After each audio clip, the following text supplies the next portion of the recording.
Public interest litigation not defined in any Indian statute, ये कहीं भी इंडिया में किसी भी स्टैट्यूट में इसको डिफाइन नहीं किया गया है।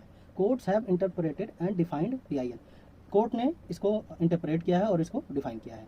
यहाँ पे एक इंपॉर्टेंट केस है जनता दल वर्सेस HS चौधरी में, जिसमें जो सुप्रीम कोर्ट ने कहा था PIL को लेकर, PIL means a legal action started in court of law for the enforcement of public interest where public particular class of the public some interest including pecuniary that affect their legal right। जहाँ पे भी अगर किसी public group का या class का जो right है वो वायलेट होता है और उसके अगर कोई भी पिक्यूनरी इंटरेस्ट है तो उसको इन्फोर्स करने के लिए, उसके इन्फोर्समेंट के लिए PIL फाइल हो सकता है।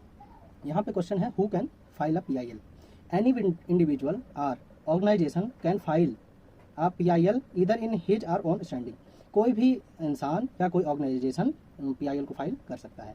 टू प्रोटेक्ट और इन्फोर्स अ राइट और to him her by the government, जो राइट है उसके प्रोटेक्शन के लिए उसको PIL फाइल कर सकता है। The concept of local standing has been relaxed in the case of PIL so as to enable the court to look into grievances that are filed on behalf of poor, illiterate, deprived, disabled. यहाँ पे ये मतलब है कि जो भी poor class हैं, illiterate class हैं, डिप्राइव्ड हैं, डिसेबल हैं, वो इजिली कोर्ट को अप्रोच नहीं कर सकते। उनके मतलब जब उसका राइट वायलेशन होता है, जब उनके राइट वायलेशन होते हैं तो उनके बिहाफ पे कोई भी PIL फाइल कर सकता है। लोकस स्टैंडी मीन्स ये एक लैटिन टर्म है जिसका मतलब है taking legal action. Okay, only a person acting in good faith have locus standi to file PIL। ये एक इम्पॉर्टेंट लाइन है जहाँ पे ये कहता है कि एक जो कोई भी पर्सन है या ऑर्गेनाइजेशन है वो केवल सिर्फ गुड फेथ में ही PIL को फाइल कर सकता है, अदरवाइज जो कोर्ट है वो उसको एंटरटेन नहीं करेगा। Okay, a person who approaches court for personal gain in private profit etcetera will not be entertained. ठीक है, सुओ मोटो कॉग्निजेंस में also be taken by the court. यहाँ पे कोर्ट खुद से भी कॉग्निजेंस ले सकता है किसी भी जैसे इशू को लेकर। Where can a PIL be filed, मतलब कि PIL को कहाँ हम फाइल कर सकते हैं। PILs are extension of writ jurisdiction. Okay, जो हमारे रिट है उसका भी एक्सटेंशन है, उसके भी बियॉन्ड ये काम करता है। PIL can be filled under article 32 in supreme court and article 226 in high court. इसका मतलब है कि हम आर्टिकल 32 के तहत, इंडियन कॉन्स्टिट्यूशन आर्टिकल 32 के तहत सुप्रीम कोर्ट में PIL फाइल कर सकते हैं और 226 के तहत हम हाई कोर्ट में PIL फाइल कर सकते हैं। Laws governing PIL in India, तो व्हाट आर द लॉज हैं जो मतलब कि उसको गवर्न करते हैं इंडिया में PIL को लेके। तो यहाँ पे जो जनरल लॉज है वो है कि relax rule of locus standi, जो लोकस स्टैंडी का रूल है, टेकिंग लीगल एक्शन का रूल है जो, उसको यहाँ पे काफ़ी रिलैक्स किया गया है, क्योंकि PIL can be filled by any person, कोई भी आदमी, कोई भी व्यक्ति इसको फाइल कर सकता है। रिलैक्स्ड प्रोसीजरल रूल, यहाँ पे जो प्रोसीजरल रूल है कोर्ट के, हालांकि बहुत हार्ड रूल होते हैं, वहाँ उसको भी रिलैक्स किया गया है, क्योंकि कोर्ट हैव ट्रीटेड, कोर्ट ने पहले भी एक लेटर को, जैसे कि एक लेटर, टेलीग्राम को भी एज ए PIL वो सबमिट कर सकते हैं और कोर्ट उसको मानेगी। एक इम्पोर्टेंट केस है रूरल लिटिगेशन एंड इंटाइटलमेंट, केंद्र Dehradun versus state of UP. इसमें क्या, इस केस में ये हुआ था कि एक लेटर को भी PIL के रूप में फाइल किया गया था।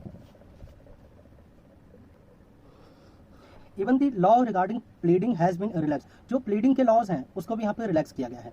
Intervention by the court, okay, court also have highlighted the fact that article 14 and 21 provide fair and reasonable trial. जैसा कि हम जानते हैं जो आर्टिकल 14 है और 21 है ये हमारे फंडामेंटल राइट के तहत आते हैं। इसका मतलब यह है कि ये फंडामेंटली गारंटीड है हमारे कॉन्स्टिट्यूशन के द्वारा कि हमें जो कोर्ट है वो फेयर एंड रीजनेबल ट्रायल करे हमारे किसी भी इशू को या कॉन्फ्लिक्ट को लेके। Okay, court must intervene when injustice is done to man, जहाँ पे एक लार्ज जो पॉपुलेशन होती है वो अफेक्टेड होती है किसी भी इशू को लेकर, तो वहाँ कोर्ट को इंटरवीन करना चाहिए।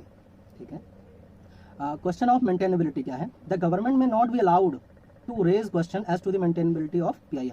अगर यहाँ पे गवर्नमेंट भी को भी डिसबार किया जाता है कि वो कोई भी क्वेश्चन रेज नहीं कर सकते, जब भी कोई क्वेश्चन होगा वो PIL का होगा किसी कोर्ट में। तो okay, if court is prima facie satisfied that there is a variation of any constitutional rights of a disadvantages category of people, अगर कोर्ट को प्राइमा फेसी लगता है कि हाँ भाई ये मतलब कुछ गलत हुआ एक लार्ज कैटेगरी ऑफ पीपल के ऊपर, तो वो PIL फाइल कर सकता है या PIL को वो सबमिट कर सकता है। ठीक है, PIL रिगार्डिंग कॉन्स्टिट्यूशनलिटी और वैलिडिटी ऑफ अ स्टैट्यूट और अ स्टैट्यूटरी रूल। ठीक है, ordinary the high court should not be entertain such petition by way of a PIL।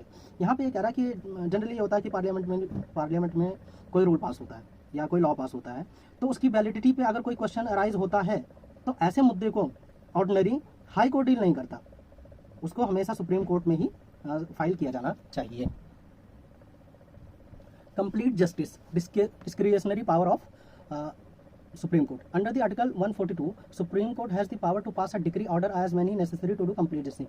कभी भी जो complete justice को पाने के लिए जो सुप्रीम कोर्ट है वो अपने जो स्पेशल रोल है उसका यूज़ कर सकता है for the passing of the decree or order.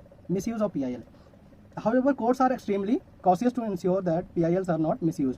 यहाँ पे होता है कि जो कोई भी व्यक्ति है अपने पर्सनल गेन के लिए या प्रॉफिट के लिए PIL फाइल कर देता है, ये जनरली बहुत कॉमन है। तो कोर्ट बहुत मतलब कि कॉशियस है इन चीज़ों को लेकर।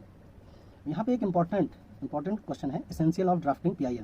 एज ए लॉ स्टूडेंट हमें ये पता होना चाहिए कि जब हम PIL को ड्राफ्ट करते हैं तो उसके क्या जो मेन एसेंशियल्स हैं उनको कैसे हमें लिखना चाहिए। तो यहाँ पे पॉइंट है कलेक्शन ऑफ इन्फॉर्मेशन, ठीक है, जो और रिलेवेंट जो भी ऑल रिलेवेंट इन्फॉर्मेशन है उनका कलेक्शन प्रिसाइज फॉर्म में होना चाहिए।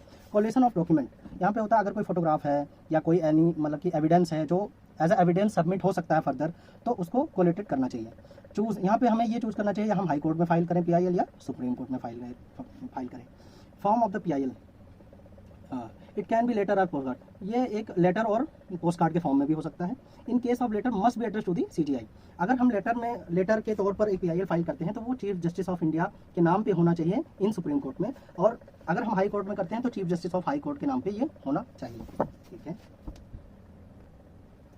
पब्लिक लिटिगेशन गाइडलाइंस क्या है, must look at the public litigation guidelines applicable for the particular court. अगर हम सुप्रीम कोर्ट में जाते हैं या हाई कोर्ट में जाते हैं तो जो पब्लिक इंटरेस्ट लिटिगेशन की गाइडलाइंस होती हैं उसको हमें मतलब फॉलो करना चाहिए, और ये जो गाइडलाइंस है वो इजीली इनकी वेबसाइट्स पे मिल जाती हैं, जैसे हाई कोर्ट या सुप्रीम कोर्ट की वेबसाइट पे हम इजीली उसको ले सकते हैं, देख सकते हैं।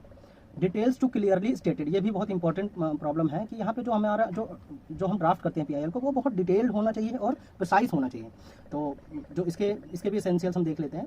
पिटिशनर नेम होना चाहिए, जो भी फाइल करता है, जो भी PIL फाइल करता है उसको पिटिशनर कहते हैं। उसका पोस्टल एड्रेस होना चाहिए, फ़ोन नंबर होना चाहिए, पैन नंबर होना चाहिए, ऑक्यूपेशन होना चाहिए, एनुअल इनकम होना चाहिए, आइडेंटिटी प्रूफ होना चाहिए, फैक्ट ऑफ द केस होना चाहिए, उसमें नेचर ऑफ द इंजरी होनी चाहिए, any person interest that he see में have class to people whose benefit, अगर कोई पर्टिकुलर क्लास जो है जो उस PIL से बेनिफिशियल होगी तो उसको भी मतलब स्टेट किया जाना चाहिए उस ड्राफ्ट में। Details of any representation have been, अगर हम अथॉरिटीज़ रिगार्डिंग अगर इससे पहले किसी और अथॉरिटी में अगर हमने रिप्रेजेंट किया है ये वाला मतलब कि इसके रिगार्डिंग, इस इशू के रिगार्डिंग कोई भी चीज़, तो उसका भी हमें वहाँ पे डिटेल्स देनी चाहिए। Any other person may be affected, अगर कोई और पर्सन जो अफेक्ट हो सकता है उस प्रॉब्लम को लेके तो उसकी भी डिटेल हमें देनी चाहिए। The petitioner must also state that he she are able to pay cost if any cost, अगर पिटिशनर को ये भी स्टेट करना चाहिए कि अगर कोई भी जैसे कोर्ट फीस है या कोई पेनल्टी है या कुछ है जो अगर कोर्ट के द्वारा इम्पोज किया जाएगा तो वो बियर कर लेगा उस मतलब जो पिटिशनर होगा वो उसको मतलब एबल टू पे है कि वो पे कर देगा कोई भी कोर्ट फीस है या कोई अदर एक्सपेंस है।